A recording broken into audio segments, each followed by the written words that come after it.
Assalamualaikum warahmatullahi wabarakatuh. Selamat bertemu lagi, Ekonomi Lover. Di channel Pak Suprono, di sini kita akan membahas materi-materi ekonomi.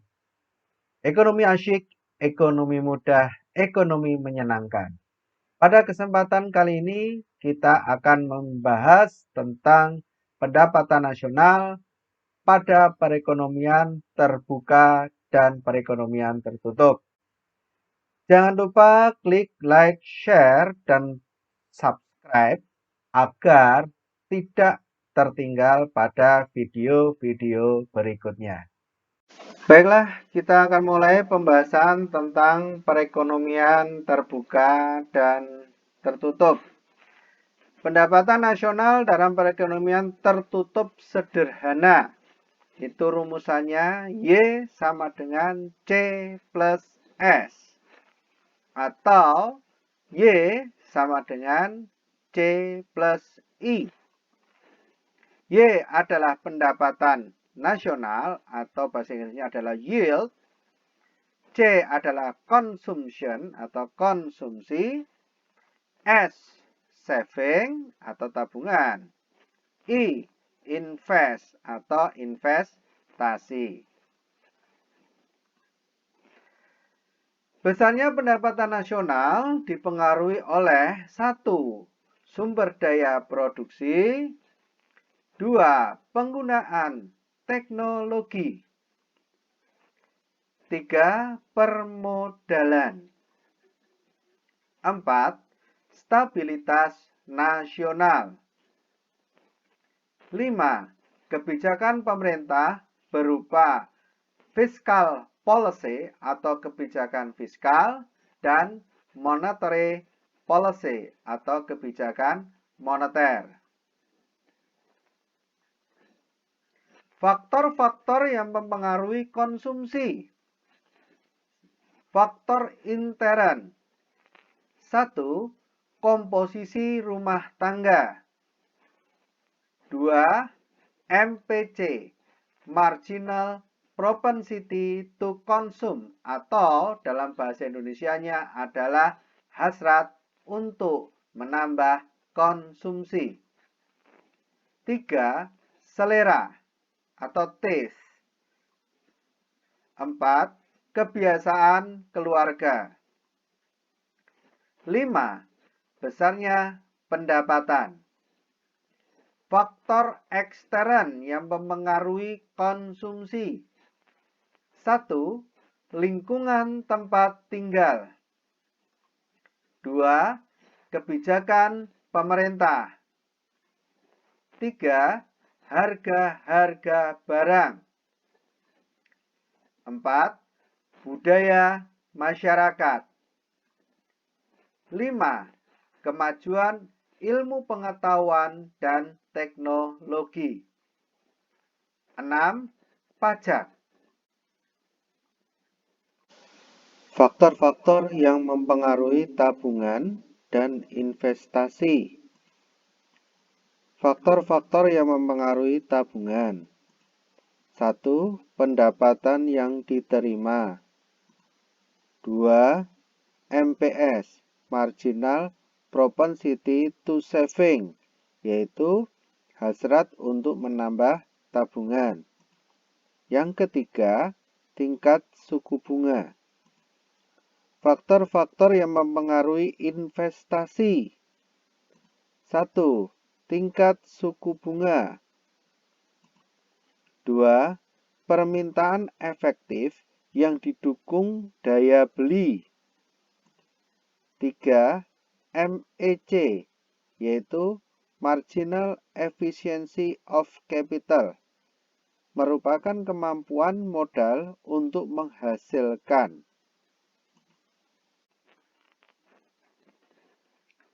Fungsi konsumsi adalah pengeluaran konsumsi yang tergantung dari proporsi besarnya pendapatan. Fungsi tabungan adalah besarnya tabungan yang sangat tergantung dari proporsi besarnya pendapatan. Y sama dengan C plus S, di mana C adalah A plus BY. C konsumsi, A konsumsi minimum atau sering disebut dengan konsumsi otonom, yaitu besarnya konsumsi pada saat pendapatan sama dengan 0. MPC, marginal propensity to consume. Y, pendapatan. Nah, kalau digambarkan ini seperti ini. Ini adalah konsumsi otonomnya. Ini adalah garis pendapatan. Ini adalah garis konsumsi. Ini yang bawah adalah garis tabungan.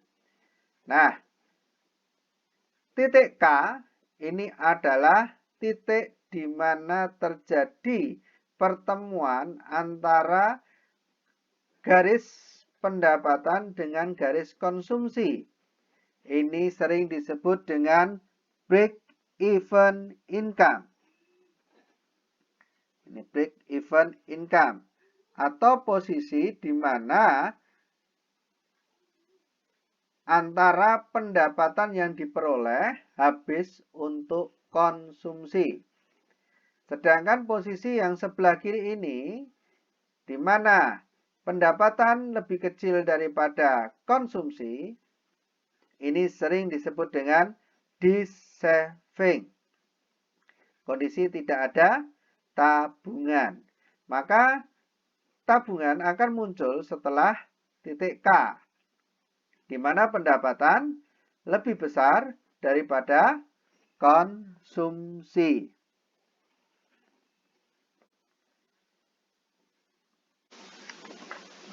Karena Y sama dengan C plus S, maka Y sama dengan A plus BY plus S. Kalau dipindah ruas menjadi Y min BY sama dengan A plus S. Sehingga rumusannya menjadi S sama dengan, dipindah, min A plus. Ini dianggap 1, maka menjadi 1 min B dikali Y. 1 min B sama dengan DS per DY, yaitu sama dengan MPS. Maka MPS ini adalah turunan dari S. Sehingga MPC ditambah MPS sama dengan 1. Letak MPC antara 0 dan 1.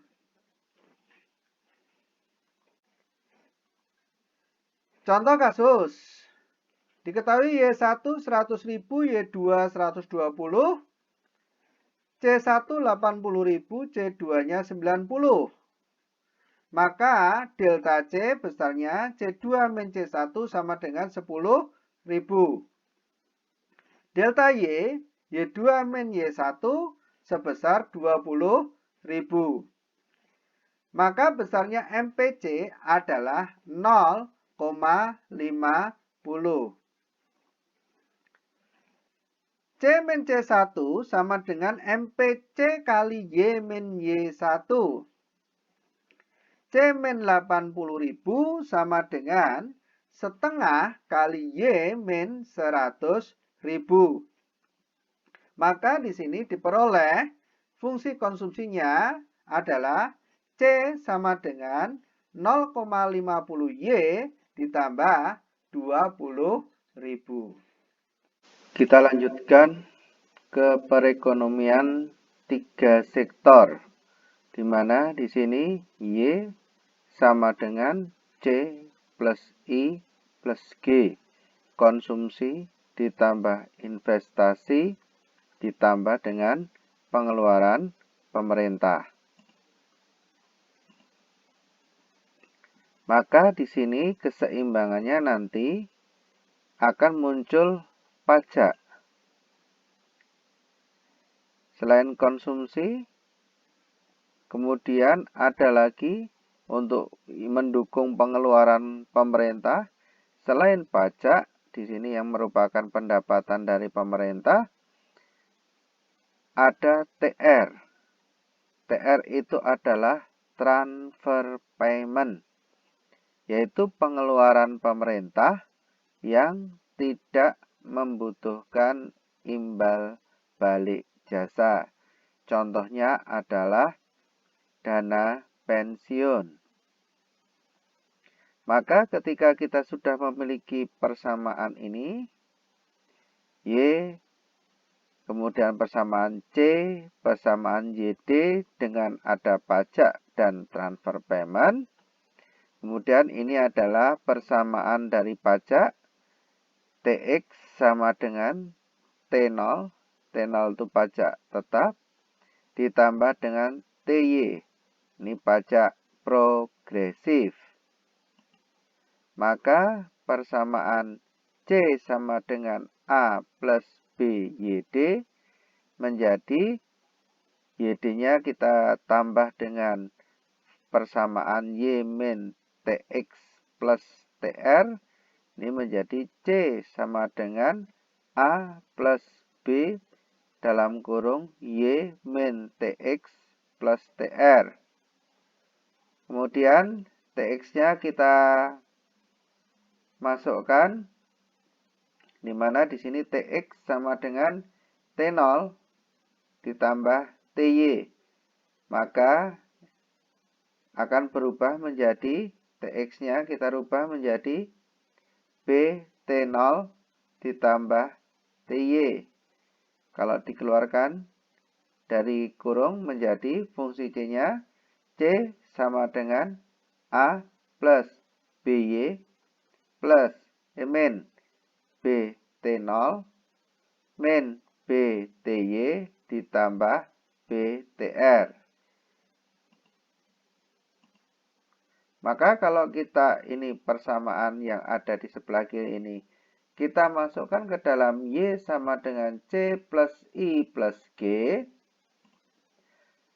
C-nya yang kita dapat tadi, A plus BY min B T0 min B TY plus B TR. Maka fungsi Y sama dengan C plus I plus G akan berubah menjadi, ini menggantikan C, A plus BY plus BTR min BT0 min BTY plus I plus G. Kemudian yang ada Y-nya kita pindah ke sebelah kiri. Kita jadikan satu yang ada Y-nya. Y min BY plus BTY sama dengan A plus BTR min BT0 plus I plus G. Y-nya kita keluarkan, maka menjadi Y dikali 1 min B plus BT sama dengan A plus BTR min BT0 plus I plus G. Sehingga di sini fungsi persamaan Y dengan adanya pajak dan transfer payment menjadi Y sama dengan A ditambah BTR min BT plus I plus G dibagi dengan 1 min B ditambah BT. Investasi Y sama dengan C plus S.